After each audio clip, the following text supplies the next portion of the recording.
Olá pessoal, tudo bem com vocês? Fernanda aqui. Estamos aqui para mais uma leitura bíblica.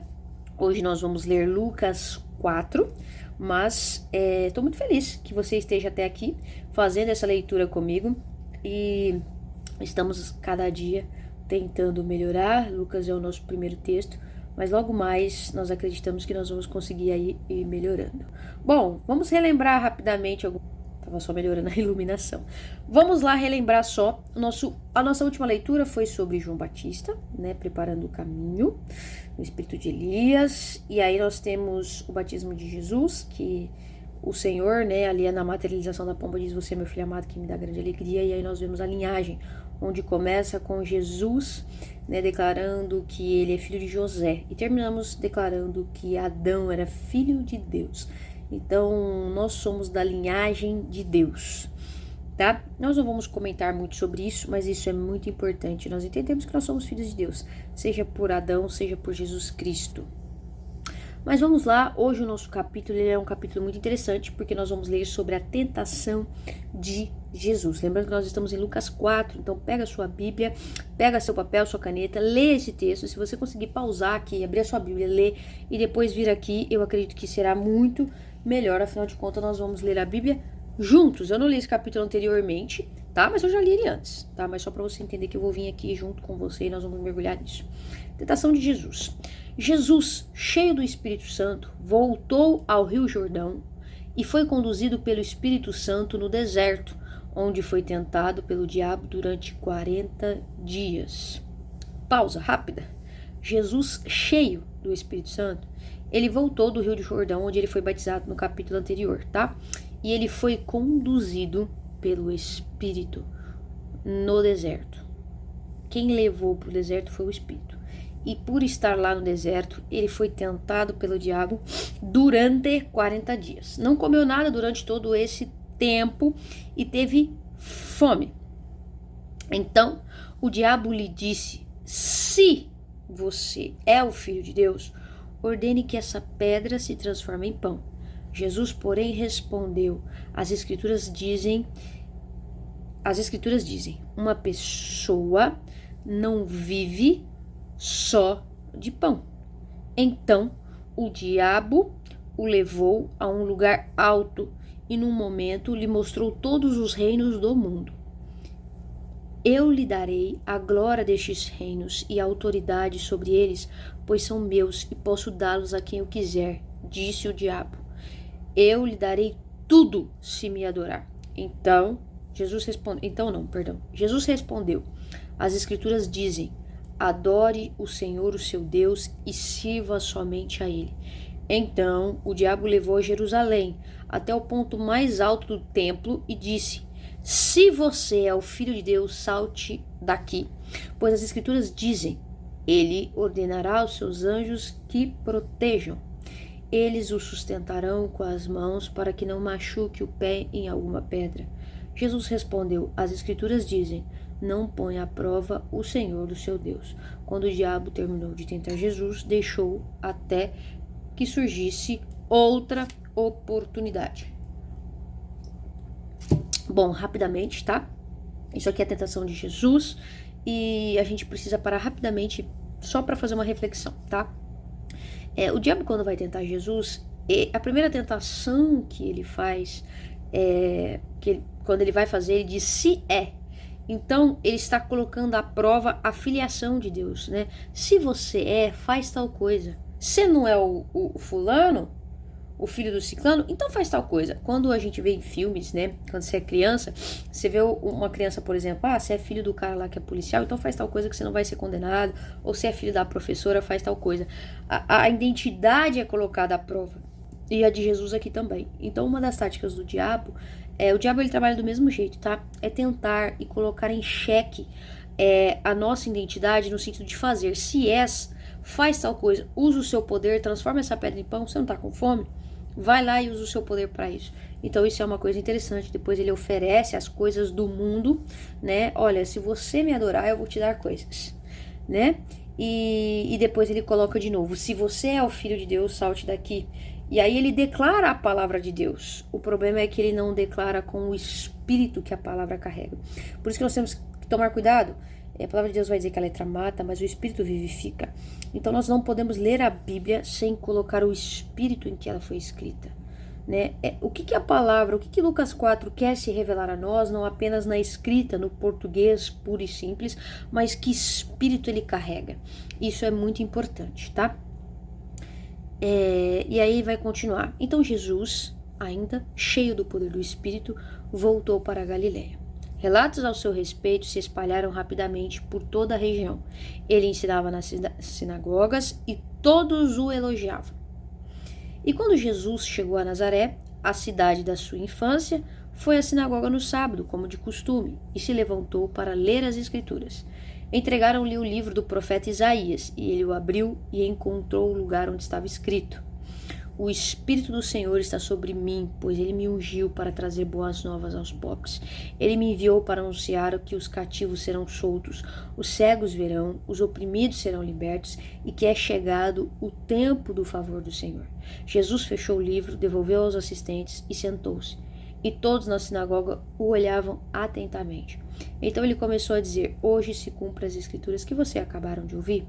Todos falavam bem dele e estavam admirados com as palavras de graça que saíram de seus lábios. Contudo perguntaram: Não é este o filho de José?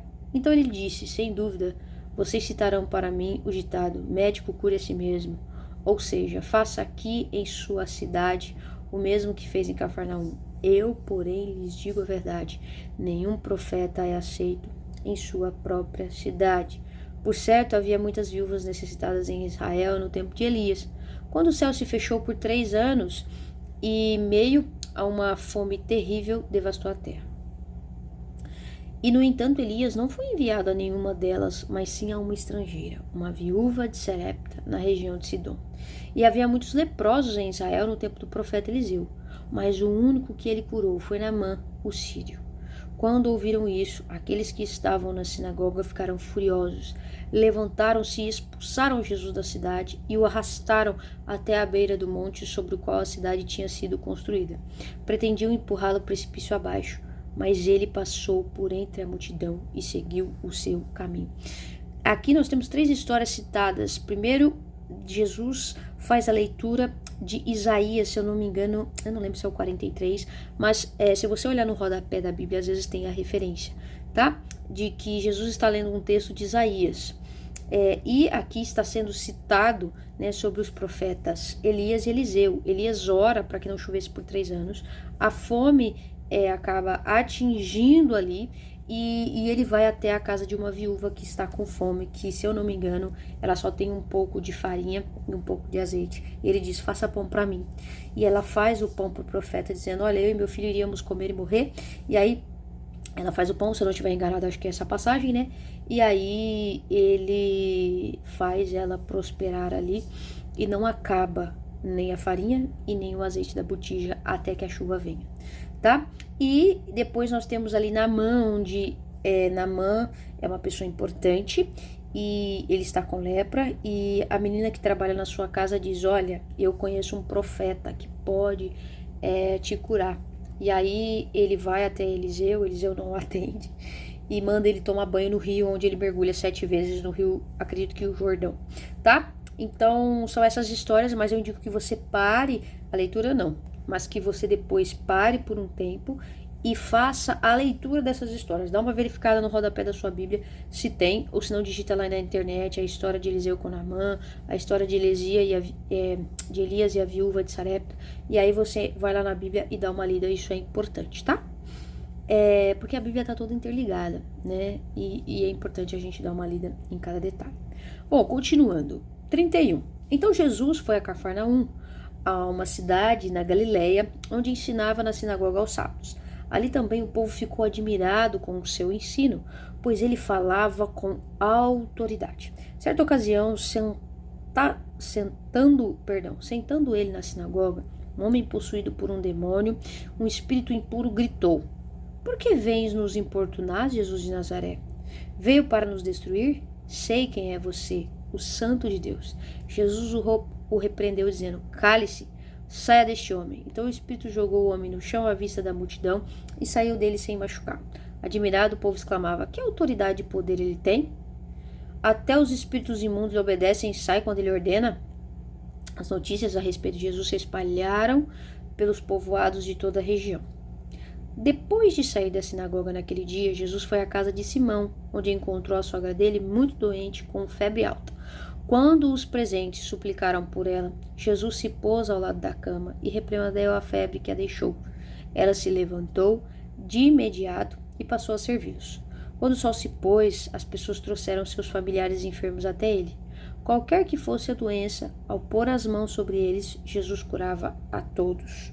Muitos estavam possuídos por demônios que saíam gritando: você é o Filho de Deus. Jesus, no entanto, os repreendia e não permitia que falasse, pois sabiam que ele era o Cristo. Aqui nós temos alguns relatos de Jesus, expulsando o espírito imundo e curando a muitos. 42. Logo cedo, na manhã seguinte, Jesus se retirou para um lugar isolado. As multidões os procuravam por toda parte, e quando finalmente encontraram, suplicaram que não as deixasse.